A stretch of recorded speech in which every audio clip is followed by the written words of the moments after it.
وہ نیچے کی دعا ہے، ربنا آتنا فی الدنیا حسنہ وفی الآخرۃ حسنہ وقنا عذاب النار۔ مولا ہماری دنیا اچھی کر، آخرت اچھی کر، اور آخرت بھی ایسی اچھی فرما کہ ہمیں گناہوں کی سزا کے لیے جہنم میں مت ڈال، جہنم سے بچا کر ہمیں آخرت اچھی فرما۔ یہ مومن کی زندگی بتائی گئی ہے، اور اس زندگی کے فلسفے کو حاصل کرنے کے لیے دنیا میں پریشان رہنا پڑے گا۔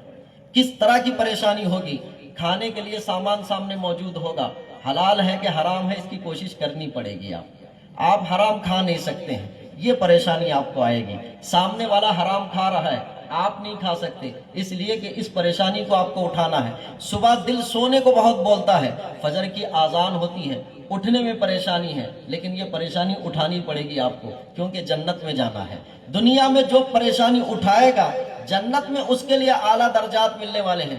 ابھی ہم نے ناظم اجلاس سے یہ گفتگو سنی کہ آپ اور ہم جب لفظ سبحان اللہ بولتے ہیں تو اللہ تبارک تعالیٰ جنت میں اس کے لیے کھجور کا ایک درخت پیدا فرماتا ہے۔ ٹھیک ہے، سبحان اللہ بول دیے، جنت میں کھجور کا درخت پیدا ہوا، لیکن کس کے لیے؟ اس بندے کے لیے جو جنت میں جائے۔ مان لیجیے آپ کے سبحان اللہ صرف کہنے سے درخت آپ کا لگا، آپ جا ہی نہ پائے، کیسے ہوگا؟ فلسفے ہماری زندگی میں بڑے عجیب سے بنے ہوئے ہیں۔ ہر ماں اپنی اولاد کی پرورش آسانی، سہولت، راحت کے حساب سے کر رہی ہے، لیکن دنیا تو جنت تو ملنے والی ہے، وہ تو پریشانیوں کے بعد ملنے والی ہے۔ ہمیں اور آپ کو اندازہ نہیں ہے، جنت میں جانے کا جو راستہ ہے پل صراط ہے۔ پل صراط راستہ آپ جانتے ہیں، بال سے زیادہ باریک، تلوار سے زیادہ تیز، ہر بندے کو اس پہ سے گزرنا ہے۔ کون ہوگا؟ نیکوکار ہوگا، اس پہ سے گزرنا ہے۔ انبیاء بھی اس راستے سے گزریں گے، اولیاء گزریں گے، صدیقین گزریں گے، شہداء گزریں گے، سب گزریں گے۔ گناہگار بندے بھی گزریں گے، کافر بھی گزریں گے۔ حدیثوں میں ہے جو کافر ہوگا ایک قدم نہیں چلے گا، گر جائے گا، اور نیچے جہنم ہے۔ اور جو جتنے نیکی اور متقی پرہیزگار ہوں گے، کوئی ہوا کی طرح گزر جائے گا، کوئی پلک جھپکتے گزر جائے گا، کوئی بجلی کی طرح گزر جائے گا، کوئی اتنا آنکھ ایسا دیکھا کہ نکل گیا، نکاح کی تیزی کی طرح گزر جائے گا۔ تو جتنا نیک ہوگا وہ اتنی تیزی سے جائے گا۔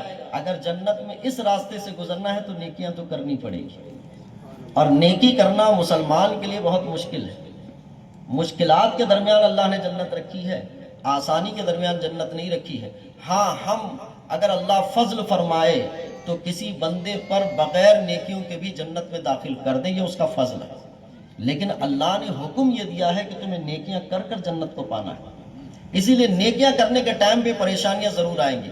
امام حسین رضی اللہ تعالیٰ عنہ کی اس قربانی کو میں آج کے ذہنوں کے حساب سے نہیں سمجھا پاؤں گا، اس لیے کہ ہمارے ذہنوں میں راحت اور آسانی کے فلسفے کام کر رہے ہیں۔ امام حسین رضی اللہ تعالیٰ عنہ کس فلسفے پر اپنی اور اپنے گھر والوں کی جان کو قربان کر رہے ہیں؟ کون سا نظریہ تھا؟ کون سے عقیدے کی حفاظت تھی؟ کون سی چیز کے لیے تھی؟ آدمی جب اپنی جان پہ پڑتا ہے تو اپنا گھر چھوڑ دیتا ہے، گھر بدل دیتا ہے، علاقہ چھوڑ دیتا ہے۔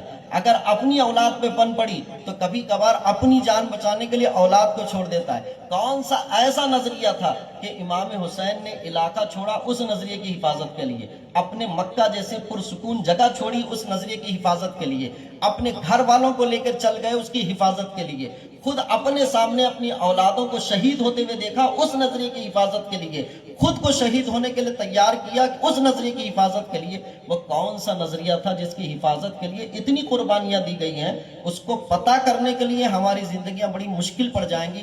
آج کے دور میں تو میں سمجھا نہیں پاؤں گا کیا ہے، اس لیے کہ فجر میں اٹھنا ہمارے لیے بڑا مشکل کام ہے، 5 وقت مسجد میں پہنچ کر عبادت کو خشوع و خضوع کے ساتھ ادا کرنا مشکل کام ہے، ہمارے لیے حلال روزی کما نہ کر کھانا مشکل کام ہے، اپنی اولاد کی صحیح تربیت کرنا مشکل کام ہے، اپنی عورتوں کو پردے کی بات کرنا، ان کی زبانوں کی حفاظت کروانا یہ مشکل کام ہے، دین کی طرف ان کو راغب کرنا مشکل کام ہے۔